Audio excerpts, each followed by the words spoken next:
प्रतिरोध का स्वर दिसंबर 2024।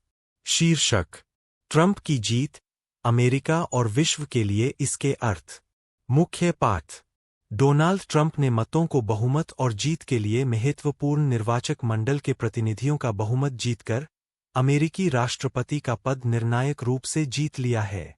अपेक्षाकृत गरीब लोगों के अधिकांश हिस्से के अपनी आर्थिक स्थिति से असंतोष के आधार पर ट्रंप ने श्रमिक वर्ग के क्षेत्रों में जीत हासिल की और लगभग सभी जनसमूहों में अपने वोटों में भी सुधार किए। महंगाई के साथ अर्थव्यवस्था की स्थिति ने लोगों के बड़े हिस्से को प्रभावित किए। गैस और दैनिक आवश्यकताओं की कीमतें बहुत बढ़ गई थी। आवास पहुंच से बाहर हो गए। जहां दीर्घकाल से मुद्रास्फीति लगभग 3% रही है, बिडेन प्रशासन के तहत यह एक समय 9.1% के स्तर पर पहुंच गई। यह नाराजगी बनाम के शरीर पर उनके अधिकार पर प्रभाव डालने वाले सुप्रीम कोर्ट के न्यायाधीशों द्वारा, जिन्हें ट्रंप प्रशासन ने नियुक्त किया था, रो बनाम वेड के निर्णय को उलटने से अमेरिकी महिलाओं के बीच असंतोष से भी ज्यादा भारी रहा। दरअसल, डेमोक्रेटिक पार्टी की उम्मीदवार कमला हैरिस को 2020 में बिडेन 57% की तुलना में महिलाओं के कम वोट 54% मिले। अफ्रीकी अमेरिकी महिलाओं को छोड़कर सभी महिला समूहों में उनका समर्थन कम हो गए, जबकि स्त्रीद्वेष सहित सभी कारकों ने कुछ भूमिका निभाई। आम अमेरिकियों द्वारा सामना की जा रही आर्थिक कठिनाइयों ने सबसे महत्वपूर्ण भूमिका निभा। तथाकथित वामपंथी उदारवादी डेमोक्रेटिक पार्टी, जो न तो वामपंथी है और न ही उदारवादी, ने न केवल व्हाइट हाउस खो दिया, बल्कि सीनेट और प्रतिनिधि सभा पर भी नियंत्रण खो दिया है। रिपब्लिकन झुकाव वाले सुप्रीम कोर्ट के अधिकांश न्यायाधीशों के साथ सत्ता की उपरोक्त तीनों शाखाओं पर प्रभाव ट्रंप और रिपब्लिकन पार्टी को, जिसे ट्रंप ने अपनी छवि में ढाल लिया है, अपनी नीतियों को आगे बढ़ाने की पूरी शक्ति देता है। इन परिणामों को 2008 के बाद से जारी महान मंदी के बाद से उन्नत पूंजीवादी देशों के बीच चल रहे आर्थिक पुनर्गठन की पृष्ठभूमि में देखा जाना चाहिए। साम्राज्यवादी व्यवस्था के गहराते आर्थिक संकट ने साम्राज्यवादी व्यवस्था के सभी अंतर्विरोधों को तीव्र कर दिया है, अर्थात विशेष रूप से साम्राज्यवादी देशों में श्रम और पूंजी के बीच अंतर्विरोध, साम्राज्यवाद और उत्पीड़ित देशों के बीच अंतर्विरोध और साम्राज्यवादी देशों के बीच अंतर्विरोध। बड़ी पूंजी का बड़ा हिस्सा इस संकट से उबरने के लिए घरेलू मेहनतकश हिस्से के शोषण और तीसरी दुनिया के देशों में लूट को तेज करने पर जोर दे रहा है। सुधारवादी आवेग पर काबू पाने के लिए उन्होंने पूंजीवादी व्यवस्था, विशेषकर बड़ी पूंजी के विरुद्ध वर्ग गुस्से को सामाजिक टकराव की ओर मोड़ने के लिए पहले से मौजूद सामाजिक विभाजनों की और गहरा कर हस्तक्षेप की कोशिश। अमेरिका में यह टी पार्टी आंदोलन से शुरू होकर मेक अमेरिका ग्रेट अगेन के रूप में विकसित हुआ। सुधारवादी उपाय पूरी तरह से विफल हो रहे हैं और संकट गहरा रहा है। संकट का आर्थिक बोझ मेहनतकश जनता के कंधों पर डालने से उनमें असंतोष बढ़ रहा है। बड़ी पूंजी के बड़े हिस्से ने मजदूर वर्ग की एकता को तोड़कर उन्हें पूंजी के विरुद्ध संघर्ष से दूर करने और प्रवासियों पर निशाना साधने के लिए नस्लवादी, अतिदक्षिणपंथी, फासीवादी समूहों का समर्थन करना शुरू कर दिए। संयुक्त राज्य अमेरिका में सेवाओं और उद्योगों दोनों में श्रमिकों के चल रहे आंदोलन और ऑक्यूपाई वॉल स्ट्रीट जैसे विस्फोटों ने इस कार्य को महत्वपूर्ण बना दिए। ट्रंप ने मेहनतकश जनता के गुस्से को मोड़ने के लिए उग्र प्रवासी विरोधी रुख अपनाए। बड़ी पूंजी तेजी से लोकतंत्र के खिलाफ हो गई, जिसका उपयोग उसने अपने वर्ग शासन को बनाए रखने और स्थिर करने के लिए सफलतापूर्वक किया था। सबसे शक्तिशाली साम्राज्यवादी देश में ट्रंप की सत्ता में वापसी इसी प्रक्रिया का हिस्सा है। शोषण और लूट की यह तीव्रता वर्ग संघर्ष और क्रांतिकारी आंदोलन को तीव्र करने की स्थितियां पैदा कर रही है और आगे भी पैदा करेगी। शासक वर्ग के मौजूदा लोकतांत्रिक अधिकारों के खिलाफ जाने से लोकतांत्रिक अधिकारों के लिए संघर्ष भी लोगों के आंदोलन का हिस्सा बन जाएगा। जन आंदोलनों को तीव्र करने की वस्तुगत स्थितियां लगातार अनुकूल होती जा रही है। इस प्रक्रिया ने बड़ी पूंजी के राजनीतिक प्रतिनिधियों के बीच तथाकथित उदार वर्गों के पतन को भी तेज कर दिए। यूरोपीय देशों में सामाजिक लोकतंत्र का ह्रास हुआ। तथाकथित उदारवादी वर्गों ने अपनी वर्ग स्थिति के कारण शासक वर्ग के अतिदक्षिणपंथी वर्गों का मुकाबला नहीं किए। इसके अलावा मजदूर वर्ग के आंदोलन की कमजोरी के कारण इन उदारवादी राजनीतिक प्रतिनिधियों द्वारा मेहनतकश जनता को धोखा देने की शासक वर्ग की उपयोगिता को खो दिए। मुनाफे को अधिकतम करने की पूंजी की चाहत ने उसे अपने शासन के मौजूदा ढांचे, विभिन्न अवधियों में किए गए सामाजिक अनुबंध, अपनाए गए सुधार को नष्ट करने के लिए प्रेरित किए। मेहनतकश जनता के वेतन, नौकरी की सुरक्षा, सामाजिक सुरक्षा और अन्य अधिकारों पर बढ़ते हमले रोज का क्रम बन गए। वेतन में अपेक्षाकृत गिरावट का सामना करना पड़ा और संविदात्मक, अस्थायी, कम भुगतान वाली नौकरियों ने नियमित अच्छे भुगतान वाली नौकरियों की जगह ले ली। लोगों के एक बड़े वर्ग के लिए अमेरिकी सपना धूमिल हो गए। इस गुस्से को इन अतिदक्षिणपंथी ताकतों ने बड़ी पूंजी के लाभ अभियान को और तेज करने के लिए इस्तेमाल किए। साम्राज्यवाद के इस गहराते आर्थिक संकट में पश्चिम का साम्राज्यवादी पूंजीपति वर्ग, विशेष रूप से संयुक्त राज्य अमेरिका, अपनी रणनीति पर विभाजित।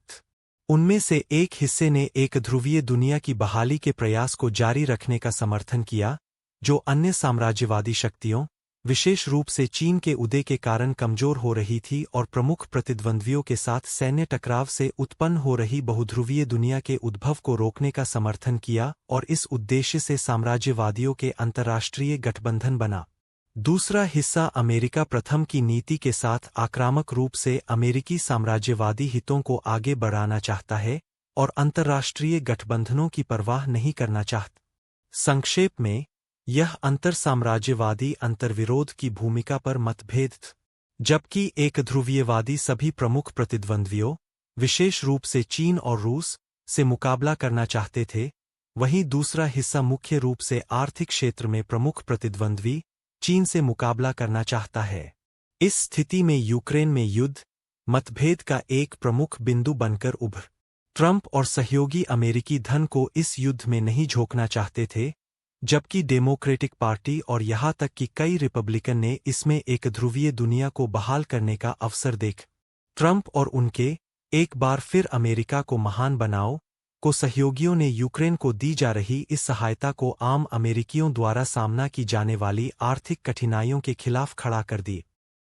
गाजा में फिलिस्तीनियों के खिलाफ इजरायल के नरसंहार युद्ध को समर्थन देने और इस युद्ध को लेबनान तक विस्तारित करने पर बिडेन प्रशासन, डेमोक्रेटिक पार्टी नेतृत्व और रिपब्लिकन पार्टी के बीच कोई मतभेद नहीं रहा। यह युद्ध साम्राज्यवाद और उत्पीड़ित देशों के बीच अंतर्विरोध से संबंधित है। फिलिस्तीनियों के इस नरसंहारक नस्लीय सफाए, लगातार जारी नकबा के खिलाफ छात्रों, शिक्षकों, श्रमिकों और अन्य लोकतांत्रिक तबकों द्वारा बड़े प्रदर्शन हुए, लेकिन इन प्रदर्शनों को क्रूर पुलिस बल और छात्रों को शैक्षणिक दंडों से दबा दिया गया। इस मुद्दे पर दोनों खेमों के बीच कोई प्रत्यक्ष अंतर नहीं रहा। प्रत्येक पक्ष फिलिस्तीनियों और अरब पड़ोसियों के खिलाफ जीनवादी आक्रामकता के समर्थन में प्रतिस्पर्धी बयानबाजी में लिप्त रहा। डेमोक्रेटिक पार्टी की इस रणनीति ने उसे अपने समर्थक आधार, मेहनतकश जनता और अल्पसंख्यक राष्ट्रीयताओं से अलग करने में योगदान किए। अरब अमेरिकी बिडेन प्रशासन से इजराइल के नरसंहार का समर्थन और वित्तपोषण करने के लिए नाराज थे और उन्होंने कमला हैरिस का समर्थन नहीं किए। कमला हैरिस को डेमोक्रेटिक पार्टी के सभी शक्ति केंद्रों के समर्थन से प्राइमरीज से गुजरे बिना डेमोक्रेटिक पार्टी का उम्मीदवार तब नियुक्त किया गया था, जब यह स्पष्ट हो गया कि बिडेन अपनी मानसिक क्षमताओं में लड़खड़ा रहे हैं। हालांकि, इससे उनके ऊपर पर बिना अपना कोई कार्यक्रम प्रस्तुत किए बिडेन प्रशासन की अलोकप्रियता का बोझ आ गए। उन्होंने जो कहा उसमें दृढ़ विश्वास की कमी थी क्योंकि वह बिडेन प्रशासन का हिस्सा रही है। इस बार ट्रंप का कार्यकाल पहले के कार्यकाल से अलग होगा, जो अपने आप में काफी खराब था।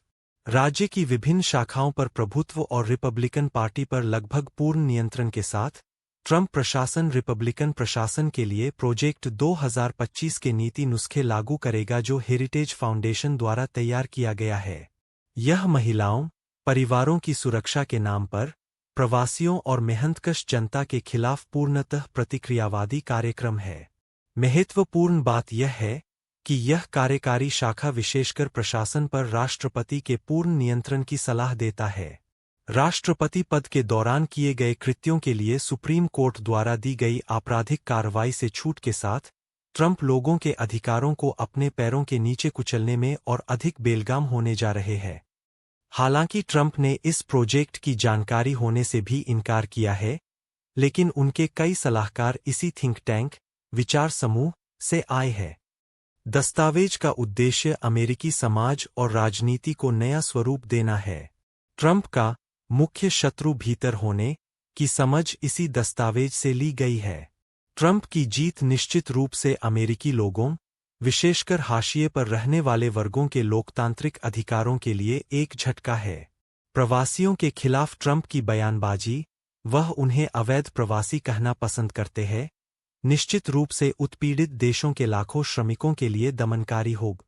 ट्रंप अमेरिका में औद्योगिक उत्पादन को वापस लाने के प्रबल समर्थक रहे हैं। वह ऊंचे कर लगाकर इसे हासिल करना चाहते हैं। हालांकि यह अन्य देशों को संयुक्त राज्य अमेरिका के उच्च मूल्य वाले सामान खरीदने के लिए मजबूर करने की एक चाल है। उत्पादन को वापस लाने से केवल उत्पादन की लागत बढ़ेगी और इसके परिणामस्वरूप कीमतों में और वृद्धि होगी। ट्रंप अधिक तेल और गैस की निकासी बढ़ाने के बारे में भी आवाज उठा रहे हैं। इसका जलवायु परिवर्तन रोकने की कार्रवाई के खिलाफ जाने के अलावा अधिक अमेरिकी तेल, गैस की कीमतों को कम कर सकता है, लेकिन अमेरिका अन्य उत्पादकों से बेहतर प्रदर्शन नहीं कर पाएगा क्योंकि अमेरिकी तेल महंगा है। इसके लिए उसे अपने नियंत्रण वाला बाजार विकसित करना होगा, जैसे कि बिडेन ने रूसी ऊर्जा उत्पादों के खिलाफ प्रतिबंधों के माध्यम से यूरोप में किया है। ट्रंप ने युद्धों के विरोध को अपने मुख्य मुद्दों में से एक बनाया है। उन्होंने सत्ता में आने के 24 घंटों के भीतर यूक्रेन युद्ध समाप्त करने का दावा किया है। यूक्रेन युद्ध खत्म करना आसान हिस्सा हो सकता है, क्योंकि अमेरिका मुख्य सहायता प्रदाता है। हालांकि उनकी मध्य पूर्व में, जहां इजराइल की आक्रामकता युद्ध को व्यापक बना रही है, युद्धों को खत्म करने या धीमा करने की कोई योजना नहीं है। वह सभी देशों को धमकी नहीं दे सकता और नहीं दे पाएगा। हो सकता है कि अन्य साम्राज्यवादी शक्तियां गाजा और लेबनान में इजराइल के युद्ध में हस्तक्षेप न करें, पर ईरान के खिलाफ युद्ध अलग श्रेणी में आता है। पिछले 4 वर्षों में दुनिया बहुत बदल गई है। रूस-चीन गठबंधन बहुत मजबूत है और ट्रंप की इनकी एकजुटता बिखेरने की योजना हवाई पुल बनाने जैसा है। ट्रंप की युद्ध विरोधी बयानबाजी का परीक्षण मध्य पूर्व में होगा। सत्तारूढ़ आरएसएस भाजपा सरकार श्वेत वर्चस्ववाद और हिंदुत्व के बीच अपनी वैचारिक समानता के लिए ट्रंप का समर्थन करती रही है। आरएसएस से जुड़े भारतीय अमेरिकियों के समूह ट्रंप के लिए प्रचार करते रहे हैं। हालांकि अधिकांश भारतीय अमेरिकी ट्रंप के नेतृत्व वाले एक बार फिर अमेरिका को महान बनाओ आंदोलन के नस्लवादी स्वरों के विरोध में है। भारत सरकार और ट्रंप प्रशासन के बीच संबंध विभिन्न कारकों द्वारा तय किए जाएंगे। जहां सैन्य क्षेत्र में भारत और अमेरिका के बीच सहयोग बढ़ता रहेगा, क्योंकि ट्रंप के चीन के साथ तनाव बढ़ाने की आशंका है, वही व्यापार संबंधों में ट्रंप प्रशासन भारतीय बाजारों तक अधिक पहुंच की मांग करेगा और इसे हासिल करने के लिए भारतीय वस्तुओं पर कर बढ़ाने में संकोच नहीं करेगा। ट्रंप भारत से प्राथमिक उपज और अर्धतैयार उत्पादों के बदले उच्च मूल्य वाले अमेरिकी सामान खरीदने की मांग करेंगे। भारतीय अर्थव्यवस्था और भारतीय लोगों के लिए ट्रंप प्रशासन सकारात्मक नहीं होगा। ट्रंप की जीत अमेरिका के लिए अहम है और दुनिया भर पर इसका असर होगा। हालांकि उनके द्वारा लागू की जाने वाली नीतियां अमेरिका और पश्चिमी देशों में मजदूर वर्ग आंदोलन की तीव्रता और वृद्धि और दुनिया के विभिन्न देशों में जन आंदोलनों की वृद्धि की स्थितियां पैदा करेंगे। न्यू डेमोक्रेसी दिसंबर 2024 से। आशा है आप इस लेख को ठीक से सुन पाए होंगे। यदि अच्छा लगा तो इसे लाइक जरूर करें। इसके लिए लाइक बटन दबाएं। हमसे जुड़ने के लिए इस चैनल को सब्सक्राइब करें, इसके लिए सब्सक्राइब बटन दबाएं। लगातार नए लेखों की सूचना के लिए घंटी या बेल आइकन दबाएं। टिप्पणी या कमेंट भी करें।